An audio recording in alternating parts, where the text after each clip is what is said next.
오늘도 우리 사는 이야기 찾아주셔서 감사합니다. 사연자분이 보내주신 이야기 시작해볼게요. 바보같이 결혼 잘 못한 아들 때문에 고생한 저희 어머니한테 너무 죄송한 마음이 큽니다. 이제는 마음 편하게 지낼 수 있게 해드려 그나마 얼마나 다행인지 모릅니다. 저희 어머니 제가 어릴 때 아버지 돌아가시고 혼자서 저 힘들게 키우셨습니다. 집에서 살림만 하시던 분이라 할 수 있는 일이 없었고 식당에서 서빙하셨습니다. 저도 그런 어머니를 알고 있었기 때문에 열심히 공부했습니다. 어머니가 일하는 식당의 아주머니는 좋으신 분이었습니다. 뭐 그렇게 장사가 잘 되는 집은 아니었지만 어머니를 안 되게 여겨 계속 일할 수 있게 해주셨고 그로 인해 저도 공부할 수 있었던 것이라는 걸 알고 있습니다. 그분은 저를 엄청 좋게 보셨습니다. 늘 어머니 마치는 시간에 데리러 가고 마무리 도와드리고 하니 참 효자라며 부러워하셨습니다. 공부도 열심히 하는 걸 아셔서 그런지 제 나이 고2였는데 저한테 중학생 딸 과외를 맡기셨죠. 그렇게 생활하며 전 고등학교 졸업했고 대학교까지 무사히 마쳤습니다. 저희 어머니 정말 저 생활비에 등록금까지 된다고 참 힘드셨습니다. 원래 몸도 그렇게 좋으신 분이 아니라 늘 죄송한 마음이 컸습니다. 그래서 취직을 수도권으로 할 수도 있다고 생각했으나 그냥 어머니 계신 곳으로 목표를 잡고 와서 취직했습니다. 너무나도 좋아하셨죠. 그때까지도 그 식당에서 일을 하셨습니다. 이제 그만두라고 하니 그래도 계속해서 일을 하셨습니다. 그러다가 저한테 과외받던 가게 아주머니 딸을 만났습니다.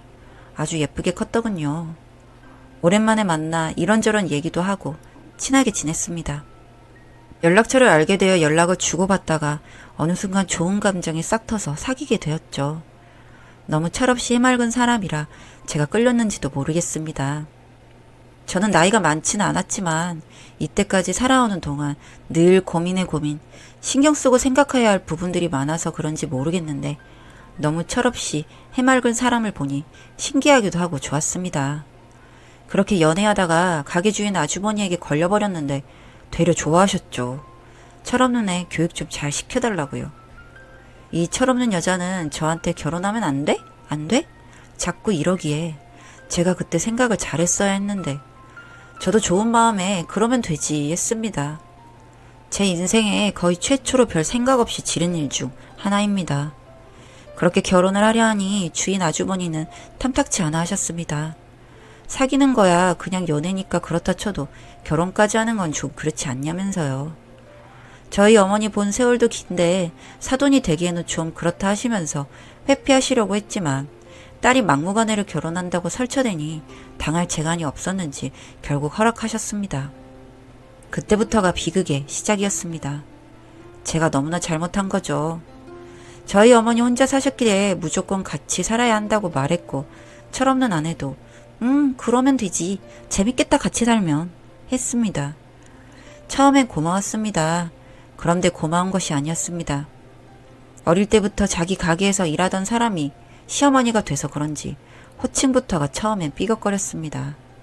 아줌마라 부르기 일쑤고 뭐 그냥 당연한 것처럼 밥 해달라 하고 뭐 해달라 하고 집안일은 저희 어머니 몫이었죠.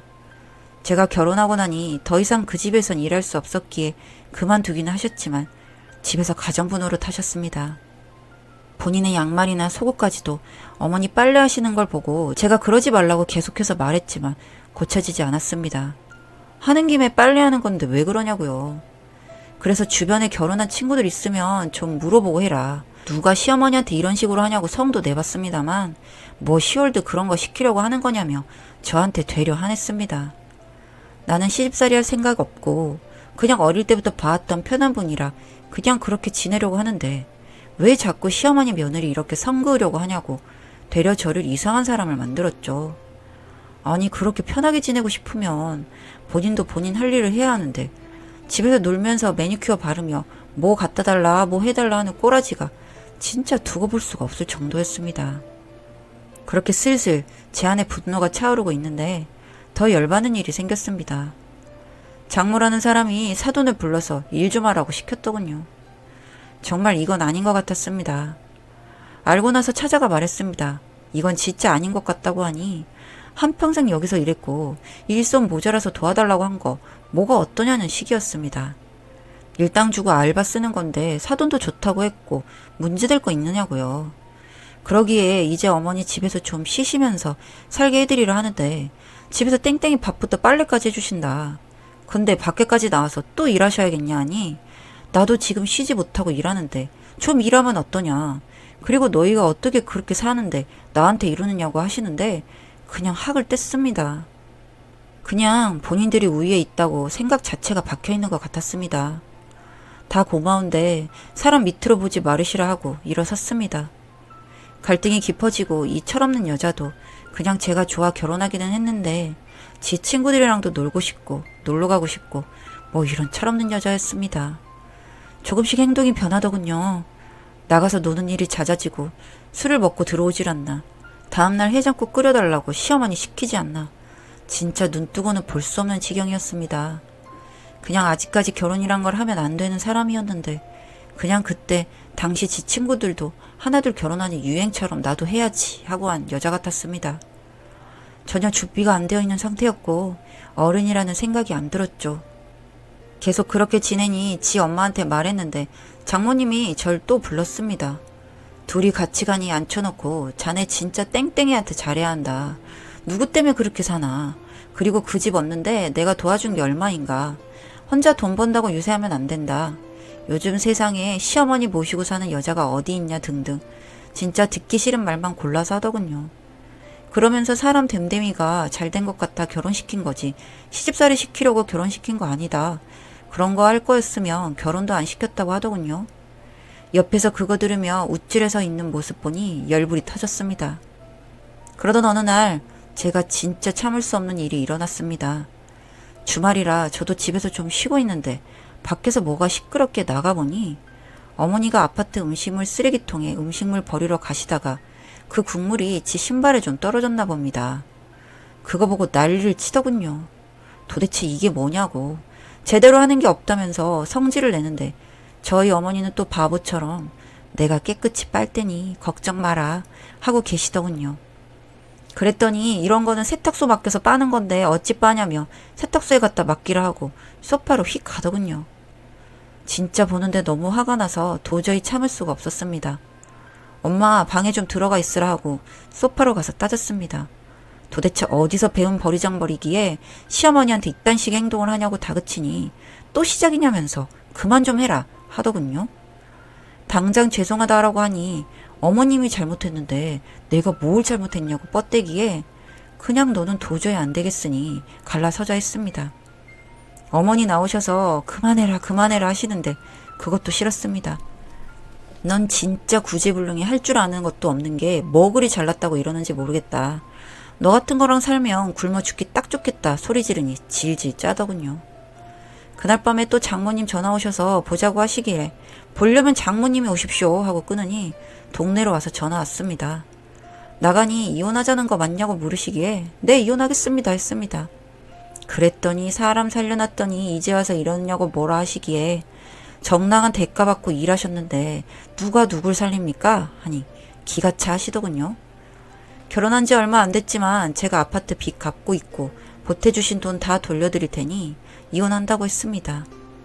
여태 땡땡이 해온 것만으로 해도 이혼 사유는 충분하고 차고 넘치니 그냥 조용히 합의 이혼하고 싶다 하니 무슨 이혼 사유가 있냐 하기에 하나하나 꼬집어서 말했습니다. 밥을 한 번 한 적이 있나 제대로 살림을 한 적이 있나 톡하면 술 먹고 들어오고 외박하고 시어머니 부려먹고 그것도 모자라서 남자랑 연락 주고받고 있는 것도 다 알고 있다고 하니 우물쭈물 하더군요. 그냥 다 됐고 조용히 이혼하고 싶고 얘는 아직 인간 덜 된 애 같으니 이혼하겠다 했습니다. 그러니 거둬줬더니 이제 와서 악담한담에 난리치기에 어머니 없었으면 그 식당 이미 망했다. 요리 솜씨도 없으시면서 다 어머니가 요리하고 다 어머니 손님인 거 모르는 줄 아냐고 몰아붙였더니 또 당황하시더군요. 어머니 관두고 손님 많이 줄었습니다. 음식 예전 같지 않다고 하는 사람들도 많고 어머니 찾으시는 분들이 많아서 자꾸 불러내어 일 시킨 거고요. 그런 사실 다 알고 있는데 자꾸 누가 누굴 거뒀다고 하니 얼마나 황당합니까? 제대로 말하니까 말 한마디도 못하고 분해서 어쩔 줄 몰라 하기에 그냥 할 말 없으면 일어난다 하고 일어섰습니다. 그렇게 준비하고 서류 가지고 와서 도장 찍고 이혼했습니다. 철없는 아내는 너 같은 노땅 꼰대랑 사는 거 짜증났는데 잘 됐다며 좋아했죠. 그렇게 저는 어머니 모시고 나와서 작은 집 하나 구해서 살고 있습니다. 처음엔 나 때문에 괜히 미안하다고 하시던 어머니도 이제 너무 마음 편하고 좋다고 좋아하십니다. 그리고 그 집 구석은 이혼하고 딸한테 카페 하나 차려줬는데 뭐 커피도 못 만드는 인간이 무슨 카페입니까? 몇 달 안 돼서 바로 문 닫은 걸로 알고 있습니다. 결국 오래 못 갈 겁니다. 지 손으로 뭐 하나 제대로 해본 적도 없는 인간. 뭐 어디에 쓸까요? 가끔 프로필 사진 보면 늘상 놀러 다니고 좋은 거 사고 하던데 그 작은 식당 운영하면서 다 감당이 될지 모르겠네요. 여튼 이젠 저랑은 상관없는 일이니 신경 끄고 어머니랑 행복하게 사려고 합니다. 많은 응원 부탁드립니다. 사연은 여기까지였고요. 우리 사는 이야기 시청해주셔서 감사합니다.